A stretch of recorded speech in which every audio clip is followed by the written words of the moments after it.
Roja Darussalam, menggemakan tauhid, menebar sunnah.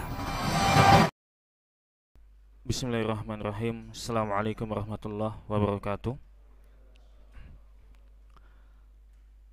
Alhamdulillahirabbil alamin.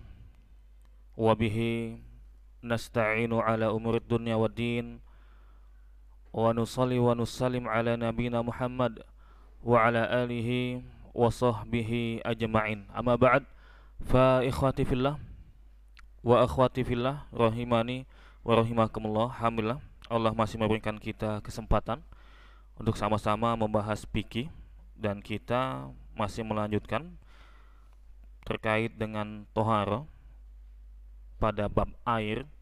Dan insya Allah pada kesempatan kali ini kita akan membahas tentang air musammas dan air musta'mal, yang mana sebenarnya tidak ada di dalam kitab ini, di dalam kitab Al-Wajiz ini. Tapi nggak apa-apa, kita singgung sedikit tentang air musammas dan air musta'mal, karena kita ini hidup di Indonesia dan air musammas ini terkenal dalam mazhab Syafi'i. Begitu juga air musta'mal. Maka tidak ada salahnya kita sedikit mengulas tentang air musammas dan air musta'mal. Air musammas sengaja kita bagi papan tulis ya, nggak apa-apa ya. Bismillah. Al-ma'ul musammas, yaitu air yang panas atau hangat,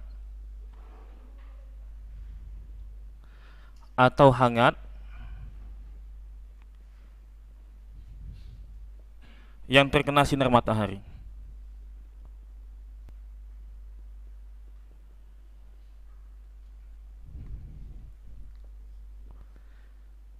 Semoga antum kebaca tulisan Ana ya.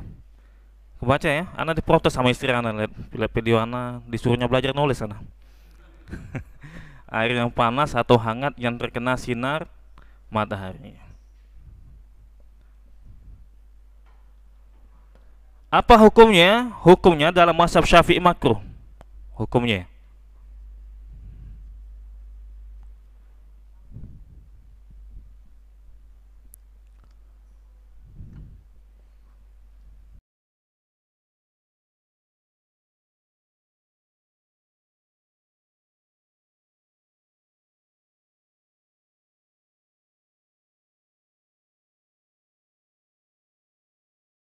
berarti kita ketahui ternyata hukumnya makruh, bukan haram. Dan tidak ada kaitan sah atau tidak sahnya. Kalau seandainya dia berwudu misalkan dengan menggunakan air yang hangat misalkan, air yang panas, apakah batal wudunya atau tidak sah wudunya? Tetap sah, karena hukumnya makruh. Tidak ada kaitannya dengan sah atau tidak sahnya. Makanya harus dipahami, terutama yang mengaku mazhab Syafi'i, harus dipahami dalam mazhab Syafi'i air musammas, air yang hangat atau panas yang terkena sinar matahari, itu hukumnya adalah makruh. Itu ya. Dan air ini ada syarat-syaratnya, baru bisa dikatakan ini adalah air musammas.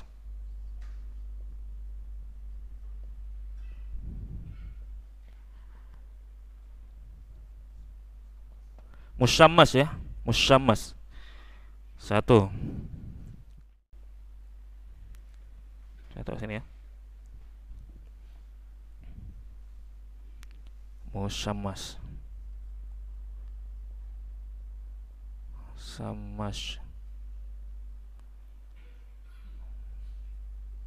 Musammas. Itu ya istilahnya.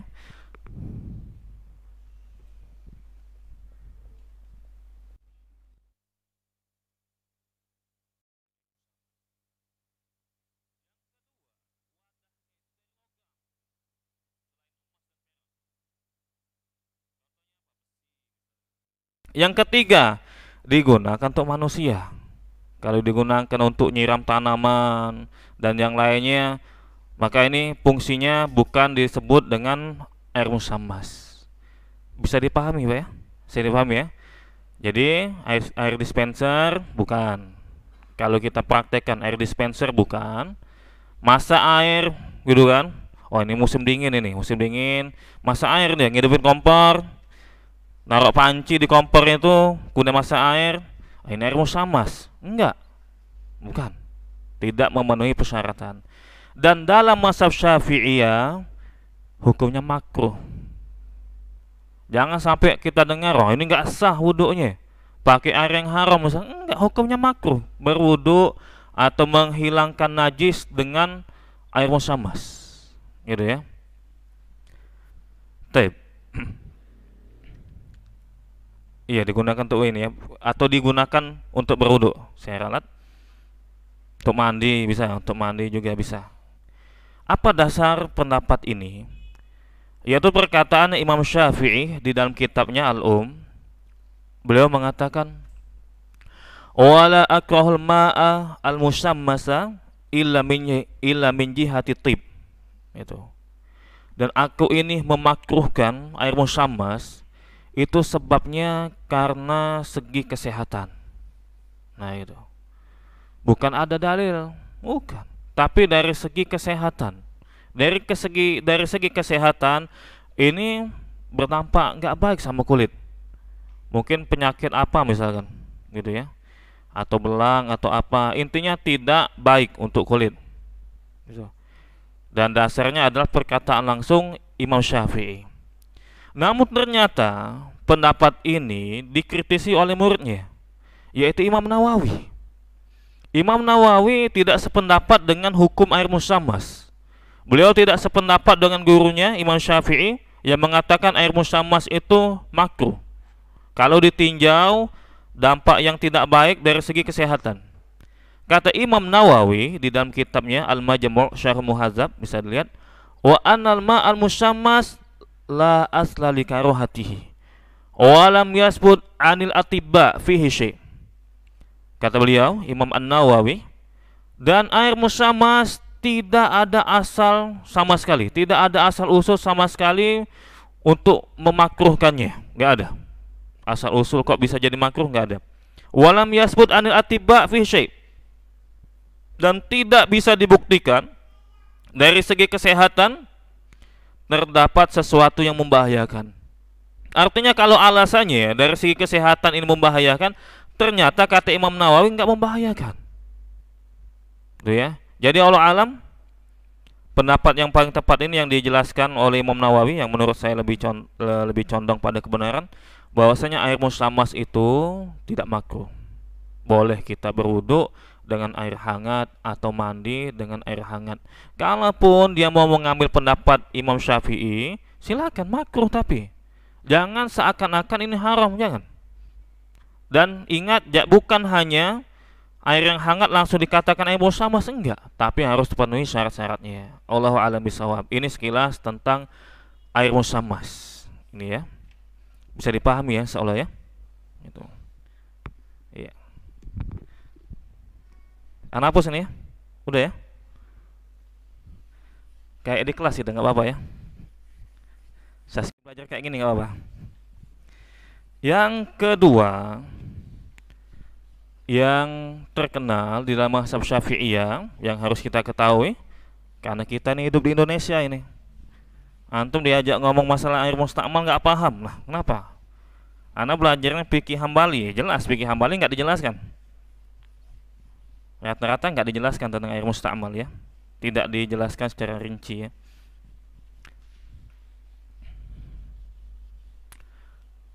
Al-ma'ul mustakmal. Nah, mana ini?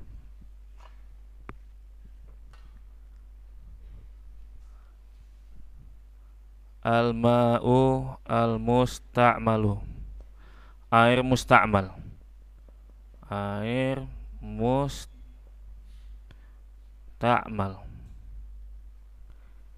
Air yang telah digunakan, air yang sudah digunakan.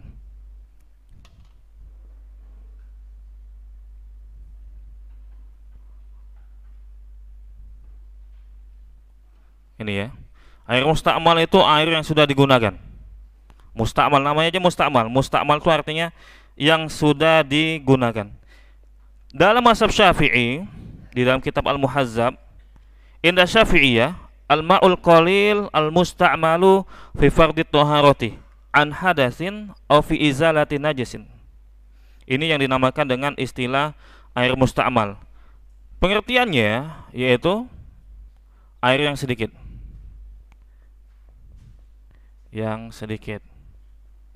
Masih ingat kalau mazhab Syafi'iyah sedikit itu berapa? Di bawah 2 kula. Tidak mencapai 2 kula. Tidak mencapai 2 kula. 2 kula berapa liter? 216, sekitar 200-an ya. Air yang sedikit yang tidak mencapai 2 kula yang digunakan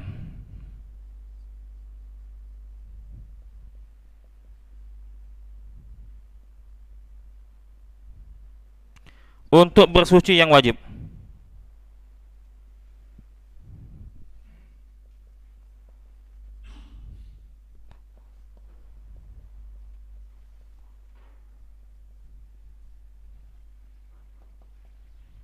Untuk mengangkat hadas.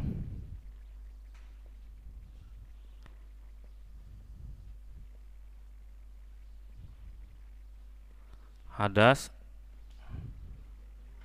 atau menghilangkan najis. Ini namanya disebut air musta'mal.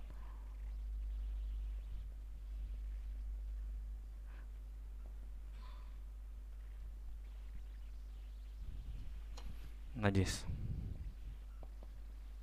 Ini air musta'mal, harus antum pahami. Air musta'mal itu adalah air yang sedikit, yaitu air yang tidak mencapai 2 kula. Itu ya. Yang digunakan untuk bersuci yang wajib. Apa maksud untuk bersuci yang wajib? Untuk bersuci yang wajib, misalkan kita wudhu. Wudhu ya. Wudhu itu kan ada yang wajib, ada yang sunnahnya gitu kan. Benar kan? Wudhu itu kan, wudhu kita basuh tangan, kita mencuci wajah, terus menyiram kaki. Itu ada yang wajib, ada yang sunnah. Yang wajib itu 1 kali. Kita nyiram tangan 1 kali yang wajib. Adapun yang 2 kali, kita nyiram 2 kali, yang kemudian 3 kali itu sunnah. Yang dimaksud yang wajib berarti basuhan, siraman untuk yang sekali. Gitu ya. Bisa dipahami ya.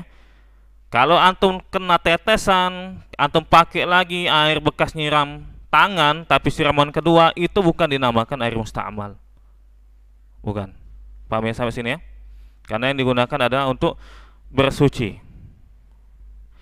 Saya jelaskan sedikit.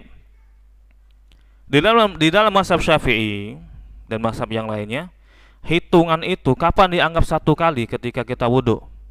Oh, ini dia udah membasahin tangannya 1 kali. Udah membasahin tangannya, udah menyiram tangannya 2 kali. Udah menyiram tangannya 3 kali misalkan. Kalau sudah menyiram batasan yang wajib terkena air wudhu. Misalkan tangan. Tangan itu kan batasan yang wajib itu dari ujung kaki sampai siku. Gitu kan? Kalau seandainya dia nyiram pakai gayung nih, pakai gayungnya kecil misalkan. Cuma sampai setengah tangannya, sedikit airnya, cuma sampai setengah tangannya, maka ini belum dianggap 1 kali siraman. Belum dianggap sudah membasahi 1 kali, belum. Sampai dia selesai membasahi ke ujung siku, baru dianggap 1 kali. Walaupun ini nyedoknya sampai 5 kali, 1 sampai sini, 2 sampai sini, sultan banyak air misalkan. 3 sampai sini, 4 sampai sini nyiram, 5 baru sampai siku, baru dianggap sekali. Itu ya, yang dianggap 1 kali. Paham ya Pak ya? Dan fungsinya untuk mengangkat hadas. Untuk mengangkat hadas, bisa hadas kecil, bisa hadas besar, gitu ya. Atau untuk menghilangkan najis. Nah, atau untuk menghilangkan najis. Kalau air itu digunakan untuk menghilangkan najis, maka yang paling tepat itu dilihat dulu sifatnya. Misalkan dia membersihkan air yang najis, membersihkan sesuatu, misalkan di meja dia ada sesuatu yang najis, kemudian dia siram, itu kan namanya musta'mal, digunakan. Nah kan, digunakan. Apakah boleh kita menggunakannya lagi? Dilihat dulu. Kalau airnya itu berubah sifatnya, warnanya, rasanya atau baunya, maka tidak boleh digunakan lagi. Gitu ya. Ini berkaitan dengan mustakmal, digunakan untuk membersihkan najis. Adapun kalau mustakmal digunakan untuk mengangkat hadas, maka ulama beda pendapat. Kalau ulama Syafi'iyah, ulama Hanafiyah, ulama Hanabila, air mustakmal, air yang sudah dipakai untuk bersuci tadi, mau dipakai lagi untuk bersuci, itu nggak bisa. Itu dinamakan air tohir saja. Masih ingat air tohir apa? Suci. Pada pertemuan sebelumnya kan kita jelaskan ada tohir sama tohur. Tohir itu suci saja namun tidak mensucikan. Tohur itu suci sekaligus bisa mensucikan. Nah, kalau menggunakan air mustakmal, maka airnya ini statusnya adalah air suci saja, tapi tidak bisa mensucikan. Artinya nggak bisa digunakan untuk berwudu, karena statusnya tidak bisa mensucikan. Gitu ya. Apa dalilnya? Ada dalilnya. Berdasarkan hadis Nabi sallallahu alaihi wasallam, la yaghtasilu ahadukum fil ma'id daim wa huwa junub. Saya tulis ya dalilnya. La yaghtasilu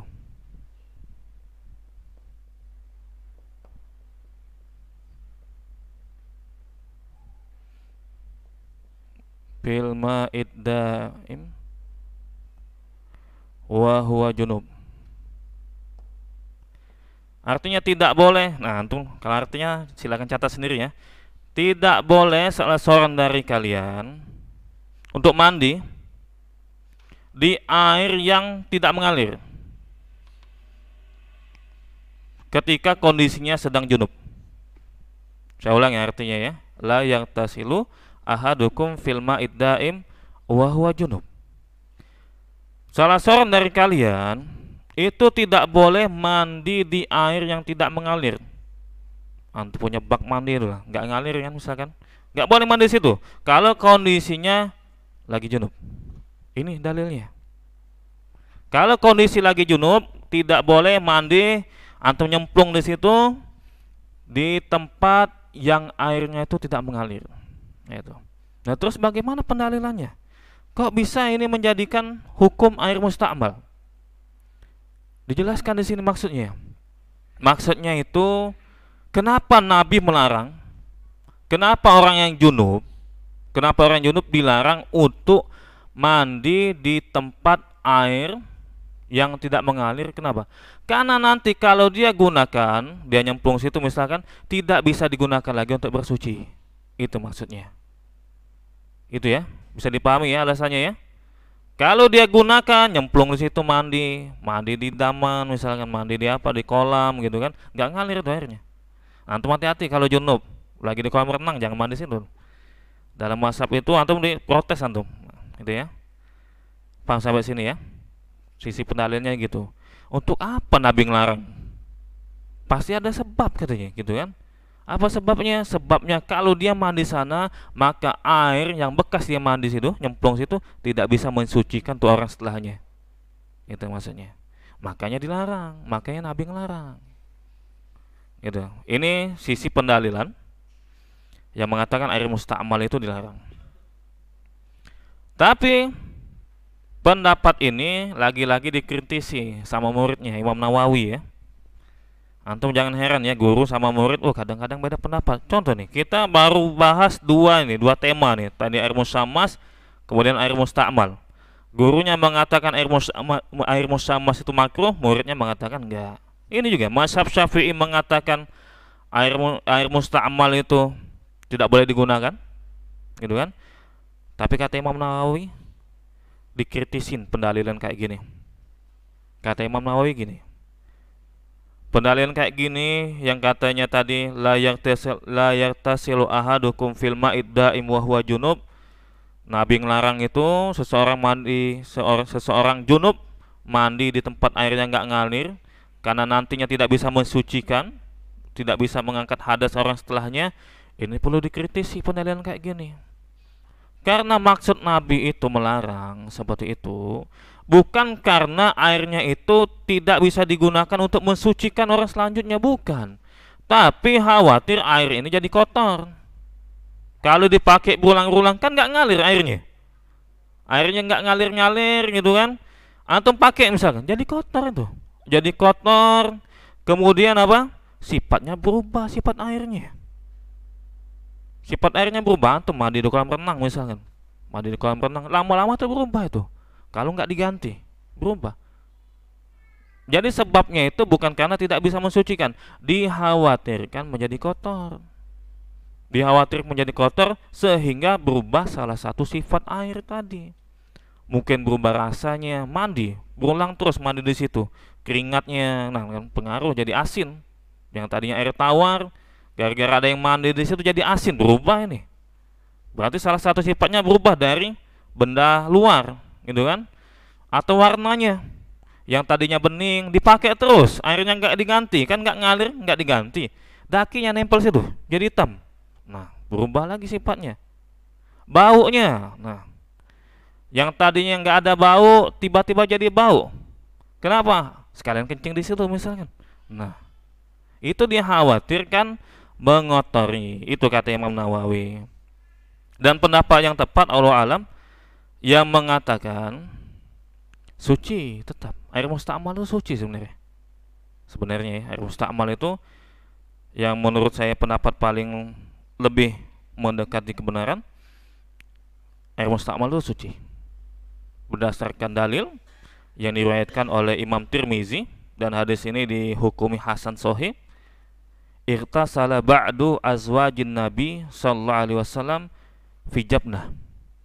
Faja'an Nabi sallallahu alaihi wasallam liyatawadda minhu aw yaghtasil. Faqalat lahu ya Rasulullah inni kuntu junuban. Faqala Rasulullah sallallahu alaihi wasallam innal ma'a la yujnib. Sebagian istri Nabi itu mandi di tempat yang besar. Mandi ya, di wadah yang besar ya. Apakah apa wadah yang besar itu? Hah? Pokoknya wadah yang besar lah, apa baskom kayak atau apa ya. Pokoknya wadah besar gitu ya. Kemudian Nabi ingin berwudu atau ingin mandi. Gitu kan, dijelaskan di hadis ini. Istrinya Nabi tadi ngomong, "Wahai Rasulullah, aku ini sedang junub." Air ini berarti air bekas junub. Air bekas mandi junub gitu kan. Ya, istri Nabi ngomong kayak gitu. Apa kata Nabi? Faqala Rasulullah sallallahu alaihi wasallam, "Innal ma'a la yujnib." Sesungguhnya air itu tidak menjadi junub. Apa maksudnya? Air itu tetap suci walaupun dipakai oleh sebagian istri Nabi itu untuk mandi junub. Kata Nabi, maknanya ini masih bisa digunakan untuk bersuci. Jadi dari dalil ini, dari praktek yang dilakukan oleh sebagian istri Nabi ini, kemudian dijelaskan oleh Nabi, sehingga air musta'mal itu menurut pendapat yang saya anggap lebih kuat, yaitu air musta'mal itu tetap mensucikan, suci dan bisa mensucikan, kecuali kalau sifatnya berubah. Ingat ya, rumusnya itu sifatnya berubah apa enggak air itu. Kalau warnanya berubah, rasanya berubah atau baunya berubah, nggak bisa digunakan. Bukan karena musta'malnya atau nggak musta'mal, bukan, tapi karena berubah salah satu sifatnya. Mungkin rasanya atau baunya atau warnanya, gitu ya. Jadi ini sekilas tentang air musammas dan air musta'mal. Dan sebenarnya Imam Syafi'i ini punya dua pendapat terhadap air musta'mal. Ada dalam mazhab Syafi'i itu kita kenal namanya qaulul qadim. Ada qaulun jadid. Qaulun qadim itu artinya pendapat yang lama. Ketika Imam Syafi'i masih di Baghdad. Baghdad itu Irak ya. Kemudian ada qaulul jadid, revisinya. Pendapat yang baru. Gitu ya. Itu ketika Imam Syafi'i di Mesir. Nah, ketika Imam Syafi'i di Baghdad, beliau berpendapat air musta'mal itu suci dan mensucikan. Gitu. Air musta'mal itu suci dan mensucikan. Gitu. Namun ketika beliau pergi ke Mesir, beliau berpendapat air musta'mal itu cuma tohir saja, suci namun tidak mensucikan. Jadi kalau antum dengar, oh ini kok ustadz ini beda-beda, dulu ngomong A sekarang B, biasa aja. Imam Syafi'i kayak gitu, dulu ngomong A, dulu ngomong boleh, sekarang ngomong nggak boleh, biasa aja, biasa aja ya. Jadi maklumi terkadang ulama itu ya berubah pendapatnya, berubah pendapat dia. Tugas kita itu toleransi udah. Kalau kita dengar oh ada perbedaan pendapat, saya ini mazhab Syafi'i, kenapa kok disalahkan? Sudah toleransi saja ya. Toleransi saja, karena kita ini tidak boleh fanatik. Kata Imam Syafi'i, "Idza wajadtum an Rasulillah sallallahu alaihi wasallam sunnatan khilafa qauli fakhudhu sunnah wa da'u qauli fa ini aku lebih." Kata Imam Syafi'i, kalau kalian mendapatkan dari Rasulullah sallallahu alaihi wasallam suatu sunnah yang menyelisih perkataanku, maka ambillah sunnah tersebut dan tinggalkan perkataanku, karena aku berpendapat seperti itu juga. Kalau ada sunnahnya, kalau ada tuntunannya seperti itu, dan ternyata pendapatku ini bertentangan dengan sunnah Nabi, ikuti sunnah Nabi udah. Jangan ngikuti pendapat aku, kata Imam Syafi'i. Kurang lebih maknanya seperti itu. Bisa dipahami ya? Jadi intinya kita jangan fanatik. Nah sedikit ini ya, melebar ya dari pembahasan fikih. Intinya kita jangan fanatik. Imam 4 mazhab saja melarang untuk fanatik, nggak boleh fanatik. Salah satunya Imam Syafi'i. Kalau ada perkataannya katanya yang bertentangan dengan sunnah, jangan fanatik. Jangan fanatik. Boleh kita ngikuti mazhab tertentu, boleh. Misalkan saya mau ikut mazhab Malikiyah, saya nggak mau ikut mazhab Hanafiyah, saya nggak mau ikut mazhab Hanabila misalkan. Jangan. Kalau ikut mazhab tertentu, dilihat juga mazhab lain. Kalau mazhab lain itu lebih benar, kita ikuti. Nggak boleh dia ngomong saya ini harus 100% mazhab tertentu. Salah juga kayak gitu. Karena bisa jadi mazhab itu ada salahnya. Nggak ada mazhab yang 100% itu benar, nggak ada.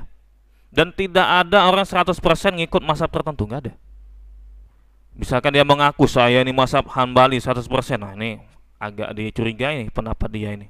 Agak dicurigai perkataan dia. Saya ini 100% mazhab Syafi'iyah, agak dicurigai pendapat dia. Misalkan dalam mazhab Syafi'iyah, itu ada namanya istilah mu'attad. Saya lanjut bentar ya. Jual beli mu'attad. Jual beli mu'attad itu artinya syarat jual beli dalam mazhab Syafi'iyah. Antum kalau mau jual beli harus ada ijab qabul. Nah itu baru sah jual belinya dalam mazhab Syafi'i. Kalau antum jual spidol, yang pembeli ngomong saya beli, yang penjual ngomong saya jual, saya jual, saya beli, saya jual, saya beli dalam mazhab Syafi'i. Apakah kita mengamalkannya? Nah ternyata susah kan kalau kita ngomong saya 100% mazhab tertentu. Antum kembang antum nanti di swalayan, Mbak ngambil satu keranjang. Tolong Mbak ya, saya mazhab tertentu ya. Kamu ngomong saya jual, saya ngomong saya beli, saya jual, saya beli, saya beli. Lama nanti. Allahu a'lam bishawab. Fa ikhwati fillah, kita lanjutkan kembali pembahasan kita. Tadi terakhir kita membahas tentang air musta'mal. Air musta'mal itu perlu diketahui yaitu air yang jatuh setelah menyiram anggota tubuh yang wajib terkena air wudhu. Jadi ketika dia berwudhu, misalkan menyiram tangannya, ini kan anggota wajib yang terkena air wudhu, kemudian jatuh, nah ditampung sama dia, dipakai lagi untuk berwudhu atau yang lainnya, maka ini disebut dengan air musta'mal, bukan air cidukan, bukan. Nah antum misalkan di ember, antum celupin tangan antum ini, antum siram, air yang antum ciduk ini bukan dinamakan dengan air musta'mal, bukan. Namun air musta'mal yang jatuh dari antum membasahi anggota tubuh yang wajib terkena air wudhu, itu tambahan terkait dengan air musta'mal. Kita masuk pada pembahasan selanjutnya. Kita kembali ke kitab yang kedua, babun najasat, bab tentang najis. An najasatu jam'u najasatin wa hiya kullu syai'in yastaqdiruhu ahlut taba'i as-salimah wa yatahaffazuna anhu wa yangsiluna siyaba idza asabahum kal azrati wal baul. Najis ini merupakan bentuk jamak atau kata plural dari najasa dari segi bahasa. Adapun maksudnya adalah segala sesuatu yang dianggap menjijikkan bagi orang yang punya tabiat yang masih selamat nalurinya, yang mengatakan ini menjijikkan misalkan gitu, dan dia menjaga diri dari sesuatu yang itu, dan tentunya dia menyiram, mencuci pakaiannya apabila terkena kotoran atau kencing, itu maka harus dihilangkan. Wal aslu fil asya'i al ibahatu wa taharatu. Hukum asal segala sesuatu itu adalah ibaha, mubah. Hukum asal segala sesuatu dan suci.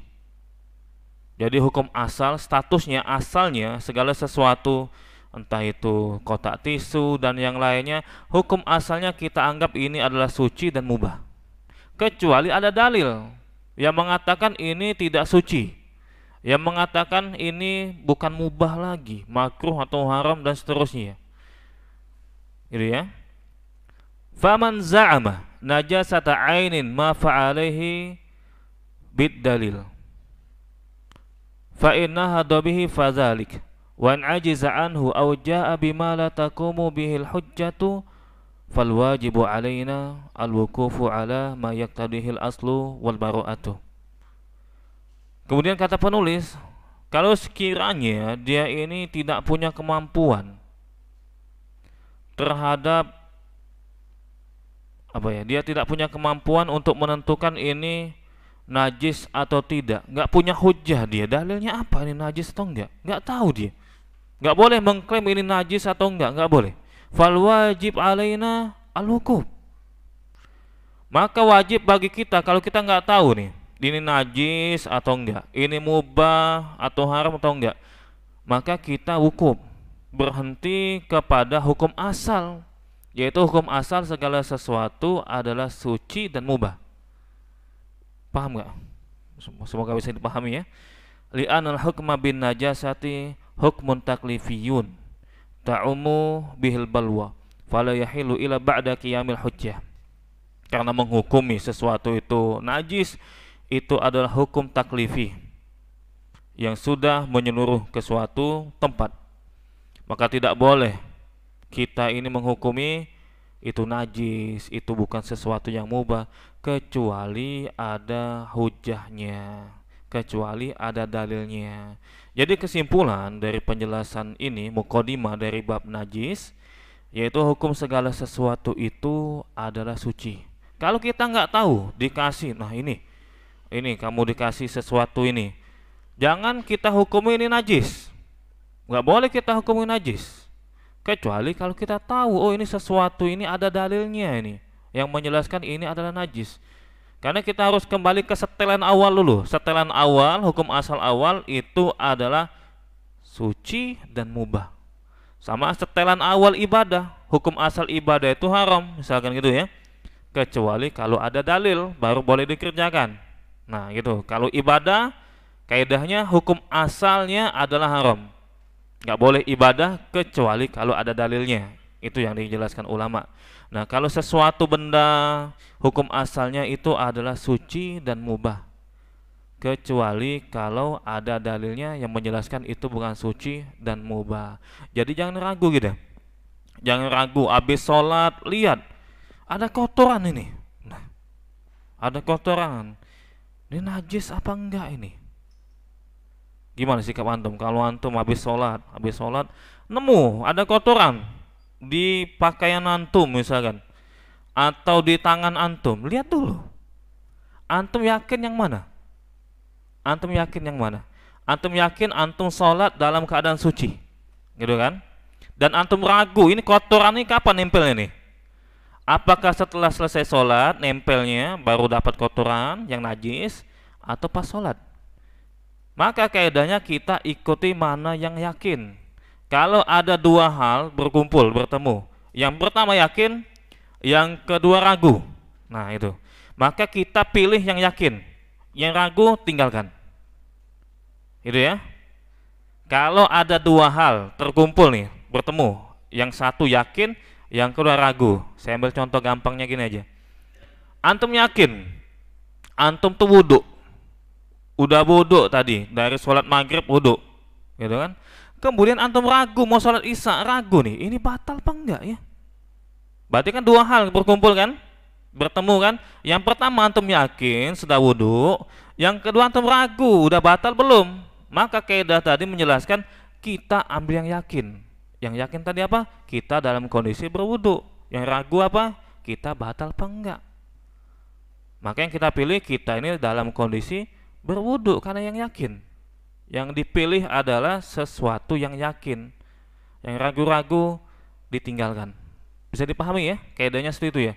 Entah itu berkaitan dengan apa, buang gas misalkan. Nah, antum ya ragu antum. Ana yakin, ana udah wudhu, tapi ragu nih, keluar enggak nih gasnya ini misalkan. Nah, berarti antum ragu kan? Ada yang yakin, ada yang ragu, ambil yang yakin. Yang ragu ditinggalkan. Ikhwani fillah, najis itu kita harus berhati-hati dengan najis. Nanti insya Allah kita akan jelaskan mungkin pada pertemuan selanjutnya, mungkin kita bahas ya macam-macam najis itu. Kita harus berhati-hati dengan sesuatu yang najis. Dan kita harus tahu sesuatu yang najis itu apa saja. Insya Allah pada pertemuan selanjutnya kita bahas macam-macam najis itu. Dan najis ini bisa berpengaruh dengan ibadah kita. Iya. Misalkan sholat kita. Sholat kita itu kalau kita dalam kondisi najis, bisa nggak sah sholat kita? Bisa nggak sah? Tapi terkadang sah. Nah, gimana itu? Kita ya, sholat dalam kondisi ada najis di badan kita, kadang sah sholat kita, kadang nggak sah. Kapan sahnya? Salah satu kondisi sahnya kalau kita dalam kondisi terdesak, kita nggak punya kemampuan lagi, kita ada orang sakit misalkan, ada orang sakit gitu kan, dia nggak bisa lagi untuk berwudu, dia pakai misalkan apa nih, apa tuh namanya nih, jangan sebut merek, apa namanya, yang bawah itu untuk nampung kencing itu apa namanya? Hah?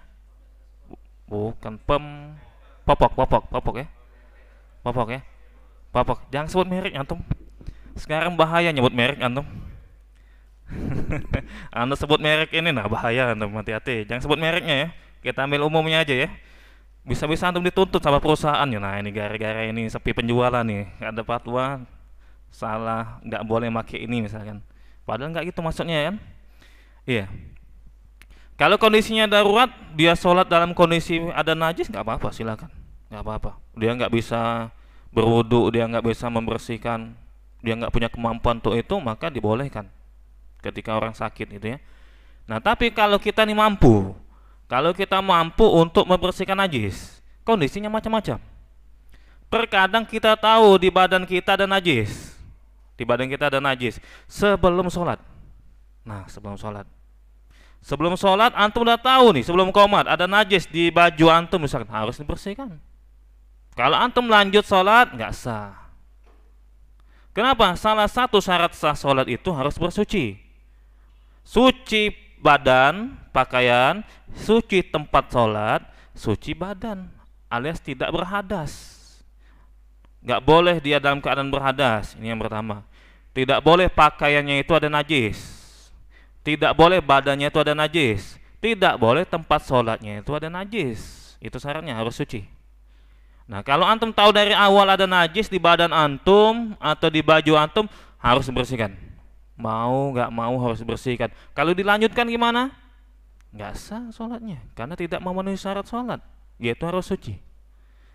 Nah, kondisinya kalau kita tahu ada najis di badan kita atau di pakaian kita, dalam kondisi sedang sholat, nah gimana antum?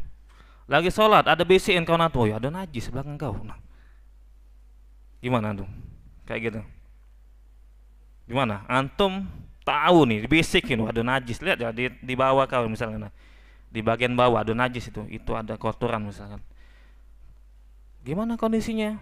Kalau seandainya, kalau kayak gini, bisa antum bersihkan, antum ambil tisu misalkan, wah ini najisnya misalkan di tangan kan, gitu kan, ada kotoran yang najis, tidak semua kotoran yang najis ya, nanti kita jelaskan insyaallah. Antum tahu pas ketika sholat isya di rakaat kedua, antum tahu kelihatan, oh ini najis tadi nih, maka antum harus bersihkan. Gimana cara membersihkannya? Sesuai kondisi antum. Kalau antum bisa bersihkan dalam sholat, dalam kondisi sholat antum bersihkan, bisa antum ambil tisu misalkan, sudah selesai, buang tisunya, jangan simpan sini, jangan, sama aja. Habis membersihkan ini simpan dalam sini, dalam saku, sama aja antum. Itu ya. Dah selesai, dibuang, dilempar kemana terserah. Ini jangan ke imam, bukan imam antum ya. Jangan ke imam, terserah nanti ya, dilempar kemana. Gitu. Atau misalkan Nabi itu dikasih tahu Jibril, Nabi sholat pakai sendal, boleh nggak sholat pakai sendal? Boleh, boleh. Tapi jangan dipakai di sini antum, di Marin Takmir sini nanti. Sholat pakai sendal, ada najis ternyata. Nabi sholat dikasih tahu sama Jibril, ada najis di sendalnya Nabi, dilempar sama Nabi. Artinya kalau kita tahu dalam kondisi sedang sholat dan kita mampu membersihkannya, menghilangkan najis, kita lakukan. Apa peci kita misalkan ada najis, buang udah, lempar, seperti yang dilakukan Nabi. Gitu kan? Tapi kalau repotnya sesuatu yang bagian dalam, nah bagian dalam gimana mau lempar? Lepas dulu bagian, buka sabuk dulu. Oh ternyata masih ingat anda misalnya, tadi bagian dalam ada yang najisnya. Jangan, antum batalin udah. Gak bisa antum ngelepasin sabuk dulu, celana antum pelorotin dulu, gak bisa. Yaudah antum batalin, ulang lagi sholat. Itu kondisinya kalau tidak memungkinkan untuk dibersihkan secara normal kan, dilempar. Yang harus dibersihkan ke kamar mandi misalkan, atau bagian yang dalam misalkan, nggak bisa. Itu kalau kondisi ketika sedang sholat. Bagaimana kalau kondisinya ketika taunya sedang sholat? Nah itu jadi masalah. Dikasih tahu sama temen, anak tadi nih lihat pakaian antum kayaknya najis gitu. Tapi anak diamin aja, takut nganggu kehusuan antum misalkan gitu kan, takut nganggu kehusuan antum gitu. Kemudian pas habis sholat dikasih tahu sama temannya, nah coba lihat itu najis bukan? Oh ya najis rupanya. Ternyata anak sholat tadi itu ada najis di baju anak misalkan, dia ngomong, tapi taunya habis sholat. Nah gimana kayak gitu? Kalau kita taunya najis, ada najis sehabis sholat, maka sholat kita dianggap sah tetap. Saya ulangi ya, kalau kita tahu ada najis di badan kita atau di pakaian kita, tapi tahunya selesai ibadah, tahunya selesai sholat misalkan, maka sholatnya tetap dianggap sah. Kok bisa kayak gitu? Iya, karena dia tahunya setelah selesai sholat, bukan sedang sholat. Dalilnya apa? Perbuatan Nabi tadi. Nabi tadi ketika sholat, awalnya nggak tahu dia. Nabi itu bukan ketika melempar sendalnya. Sebelum itu Nabi sholat dalam keadaan najis. Bener kan? Katakanlah misal untuk memudahkan dipahami ya. Ini sebagai misal ya. Katakanlah misalkan Nabi itu sholat isya, kita misalkan sholat isya. Dan Nabi dikasih tahu ketika Nabi di rakaat ketiga, padahal ada najis dari rakaat pertama, bener kan? Padahal ada najis di rakaat pertama gitu, tapi Nabi dikasih tahu di rakaat ketiga. Kemudian setelah dikasih tahu ternyata ada najis di sendal Nabi lemparkan. Nah dari situ Nabi tetap meneruskan sholatnya, tidak mengulangi sholatnya. Intinya apa? Yang tidak diketahui itu tidak mengapa. Kan Nabi nggak tahu di rakaat pertama itu ada najis. Di rakaat kedua sholat dengan menggunakan sendal yang najis. Ini misalkan kan. Di rakaat ketiga baru dikasih tahu. Padahal kan yang dibuangkan pas rakaat ketiga. Rakaat pertama, rakaat kedua masih menggunakan sendal yang ada najisnya. Tapi dilanjutin sama Nabi sholatnya. Kalau seandainya itu membatalkan, wah Nabi udah ngulangin. Intinya apa? Intinya kalau dia nggak tahu, maka itu dimaafkan. Kalau dia nggak tahu, paham ya sampai sini ya? Sisi pendalilannya ya, itu. Dan antum hati-hati juga kalau bawa anak kecil, hati-hati antum. Sholat ngendong anak tuh boleh nggak? Sholat ngendong anak boleh. Nabi pernah ngendong Umamah, cucunya Nabi. Cucu Nabi boleh kita sholat lagi ngendong anak, ngendong cucu boleh. Tapi diperhatikan, ingat tadi syarat sholat itu apa? Harus suci. Kalau ada najis nggak sah sholatnya. Kalau anak kita, cucu kita pakai popok, nah antum pakai popok itu penampung itu, nampung kotoran. Antum tahu itu lagi ada kotorannya itu. Terus antum gendong, hati-hati bisa nggak sah. Kenapa antum sholat dalam keadaan membawa najis, kotoran itu, gitu kan? Kecuali kalau antum nggak tahu, anak yakin kayaknya nggak ada, baru dipakein dia nih, baru dipakein popok misalkan gitu. Popok bukan merek ya, kan ya? Baru dipakein popok gitu nah gitu. Terus dia gendong nggak apa-apa, karena dia yakin nggak ada yang najis. Tapi ini sudah yakin, wah ini kayaknya tebel banget ini popoknya nih. Tebel banget popoknya, digendong sama dia lagi sholat. Nah hati-hati antum, nggak boleh sholat membawa najis. Walaupun najis itu bukan berasal dari badan kita. Sama aja kayak kita bawa kantong kresek isinya najis, kita gantungin sini, sama. Kayak kita gendong anak yang situ pakai popok ada najisnya, sama aja kita bawa kantong kresek di situ terpenuhi sesuatunya najis, kita gantungin sini. Nah, itu tetap dianggap tidak sah. Sudah ya kayaknya ya. Nanti insya Allah pada pertemuan selanjutnya kita bahas tentang macam-macam najis. Ada kencing, ada kotoran, ada apa lagi ya, jilatan anjing dan seterusnya. Insya Allah pada pertemuan selanjutnya. Silakan jika ada pertanyaan. Baik Ustadz, jazakallahu khairan atas materi yang telah disampaikan. Semoga bermanfaat bagi kita semua. Dan kami informasikan kita saat ini telah memasuki sesi tanya jawab. Kita telah menerima beberapa pertanyaan dari pendengar kita via pesan singkat WhatsApp. Pertanyaan pertama, Assalamualaikum warahmatullahi wabarakatuh. Waalaikumsalam warahmatullahi wabarakatuh. Semoga Ustadz, kru Roja Darussalam beserta pendengar kajian kita pada malam ini Allah berikan keteguhan di atas sunnah dan berpegang dengannya hingga akhir hayat. Izin bertanya Ustadz, jika hewan tercelup di dalam suatu bak yang berisi air, apakah air tersebut masih layak untuk dipakai bersuci? Jikapun tidak layak, apakah hal ini berlaku kepada semua hewan atau ada jenis tertentu Ustadz? Tafadhol. Iya, jika ada hewan tercebur ya, bukan ternyemplung bukan ya, tercebur ya, tercebur ke dalam bak air gitu kan, apakah masih bisa digunakan untuk bersuci? Itu pertanyaannya, itu kan? Siapa yang bisa jawab soalnya? Kayaknya udah kita bahas masalah air ini ya. Coba siapa yang bisa jawab? Kalau ada hewan nyemplung ke dalam bak, katakanlah ke dalam bak, kemudian bisakah kita menggunakan air tersebut? Nah, bisa nggak? Bisa nggak? Hewannya mati apa enggak? Enggak dijelasin ya.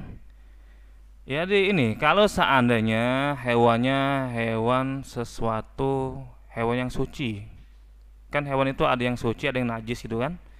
Yang pertama, kalau hewan itu hewan suci, kemudian masuk ke dalam bak mandi. Apakah masih bisa kita gunakan airnya? Bisa. Kalau tidak merubah salah satu sifatnya. Bisa. Kalau tidak merubah salah satu sifat dari air tersebut.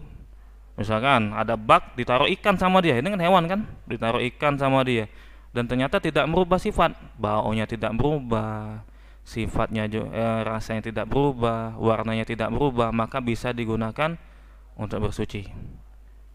Nah terus kalau sesuatu hewan yang suci, yang tidak najis, kemudian masuk ternyata merubah salah satu sifat, maka tidak bisa digunakan untuk bersuci.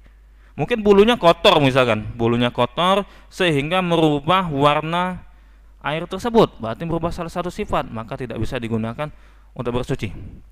Kemudian kalau seandainya hewan najis, nah hewan najis atau bangkai gitu kan, hewan najis atau bangkai, katakanlah blacking misalkan, nah masuk masuk ke dalam itu bak bak mandi gitu kan, atau bangkai misalnya. Nanti insya Allah kita jelaskan bangkai itu apa yang dimaksud bangkai. Masuk, boleh nggak kita gunakan apa namanya air tersebut, boleh nggak? Hah? Ngapa nggak boleh? Kenapa nggak boleh? Hah?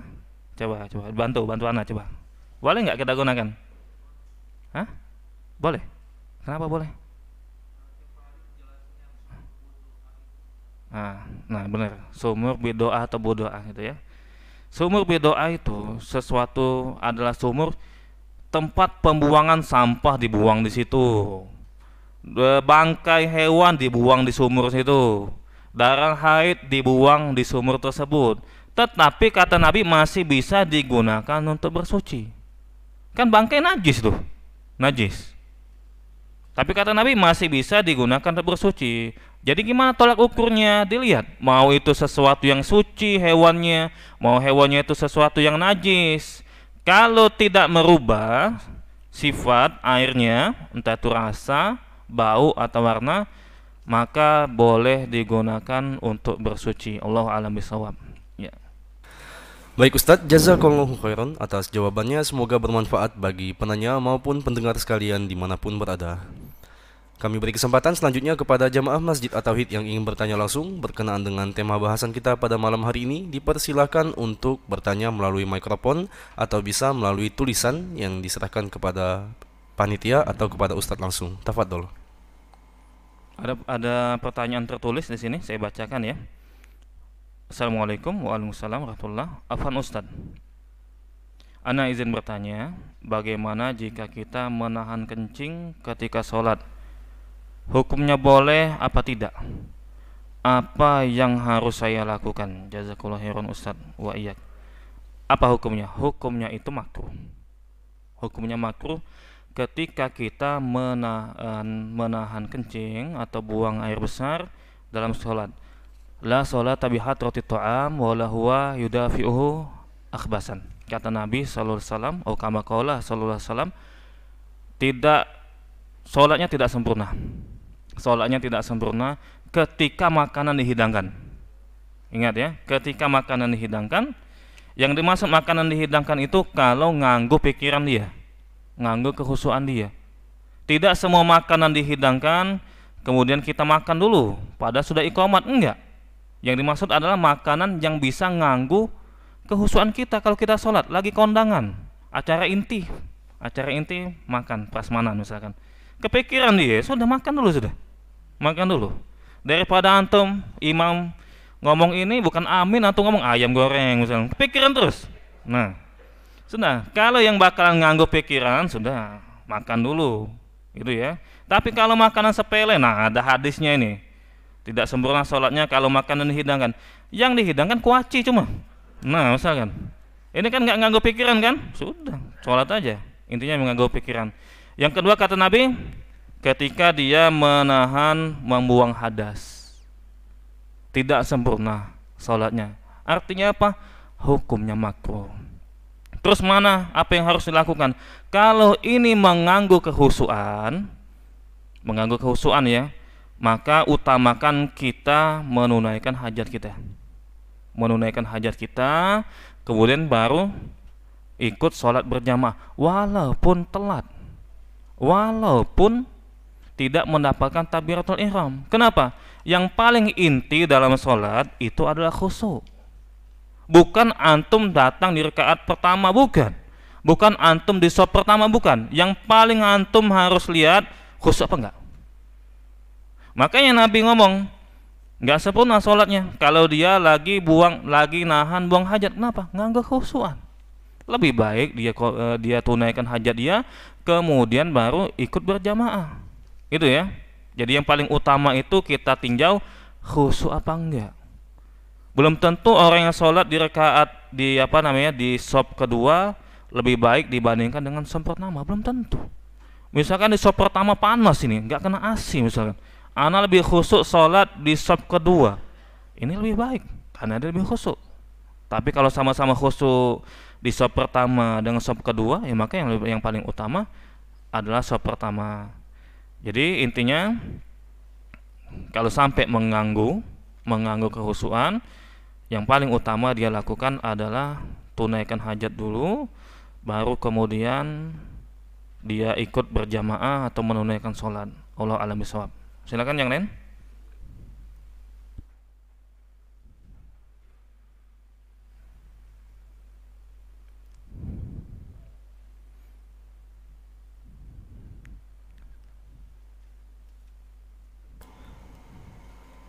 Waalaikumsalam warahmatullahi wabarakatuh. Apakah air yang ada di lantai tempat wudhu atau lantai di kamar mandi itu yang terus termasuk di telapak kaki atau bagian kaki kita dihukumi najis?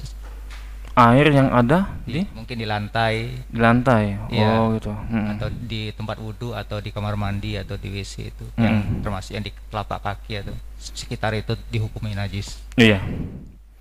Ya, bagus pertanyaannya. Di kamar mandi nih ya? Di kamar mandi apa di mana? Sekitaran situ ya. Tempat wudhu. Iya, apakah air yang ada di lantai yang berada di tempat wudhu atau kamar mandi itu dihukum najis? Nah, tergantung, Anda nggak lihat mana airnya. Gitu ya. Kalau kita ragu ini air ini najis apa enggak, maka kembali ke hukum asal tadi. Nah, hukum asal tadi kan dijelasin sama penulis. Hukum asal segala sesuatu, entah itu air, entah itu lantai dan yang lainnya adalah suci. Adalah suci. Sampai kita punya dalil, sampai kita punya hujjah yang menjelaskan air tersebut adalah najis, lantai tersebut adalah najis, baru kita bisa berkeyakinan seperti itu. Jadi bagaimana? Kalau antum yakin air itu adalah air najis, antum lihat ada orang kencing, misalnya anak kencing di situ, berarti najis.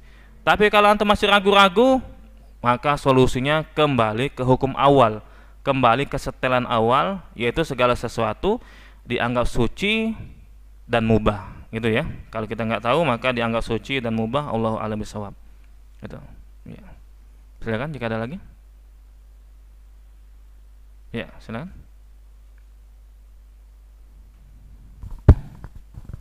Assalamualaikum Ustaz. Waalaikumsalam warahmatullahi Ustaz, menanggapi yang sumur yang berisi tempat pembuangan bekas haid, terus bekas bangkai, terus masih bisa digunakan untuk bersuci.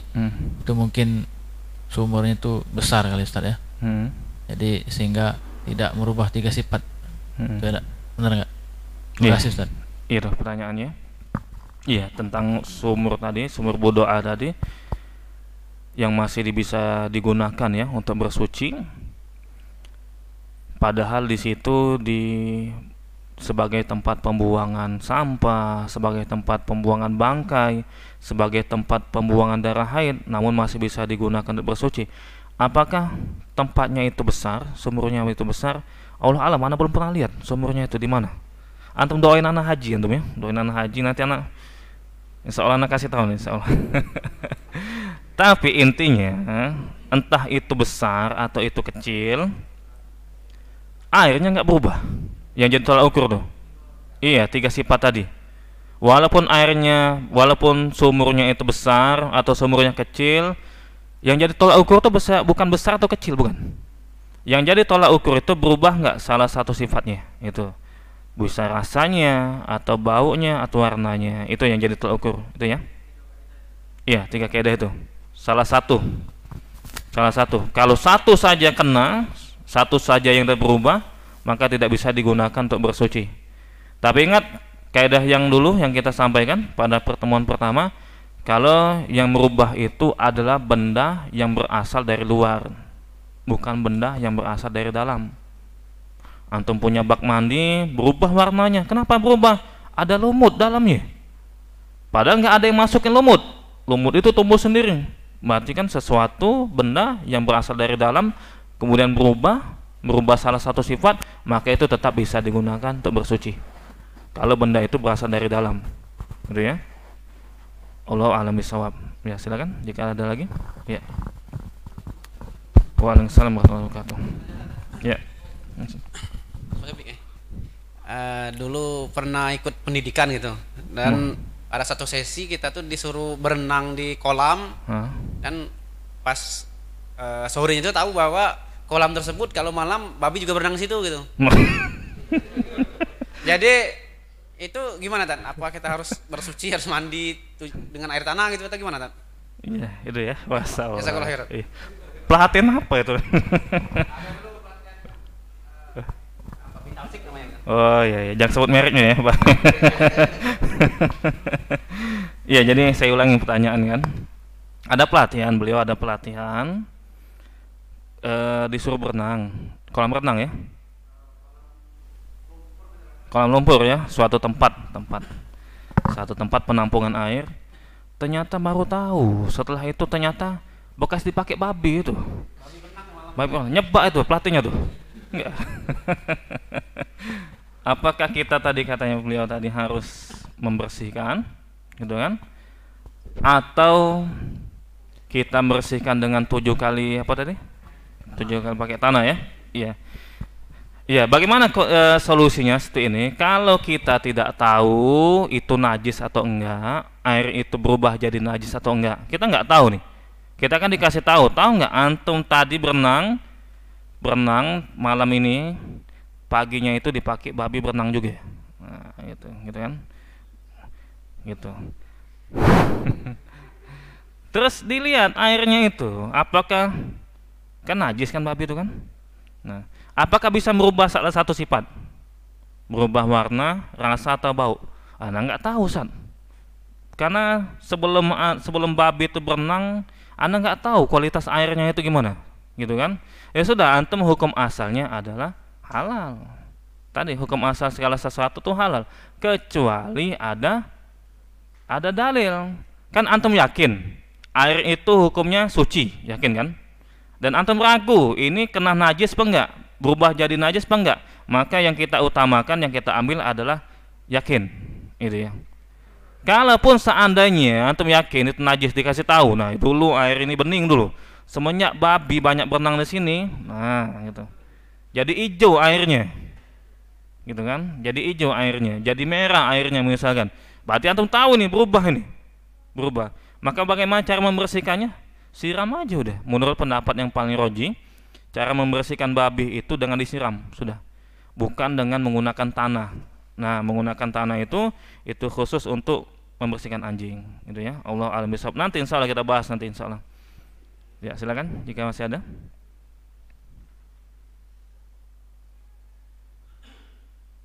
Nggak ada ya. Tep. Alhamdulillah kita telah diberikan kemudahan oleh Allah untuk sama-sama membahas tentang air musammas, air musta'mal, kemudian dilanjutkan muqaddimah, pendahuluan dalam bab najis, dan insyaallah pada pertemuan selanjutnya kita akan membahas macam-macam najis biidznillah taala. Demikian, semoga apa yang dapat disampaikan pada kesempatan kali ini bermanfaat bagi kita semua dan diridhoi oleh Allah Subhanahu wa taala. Kita tutup dengan doa kafaratul majlis. Subhanakallahumma bihamdika asyhadu an la ilaha illa anta astaghfiruka wa atubu ilaik. Wassalamualaikum warahmatullahi wabarakatuh.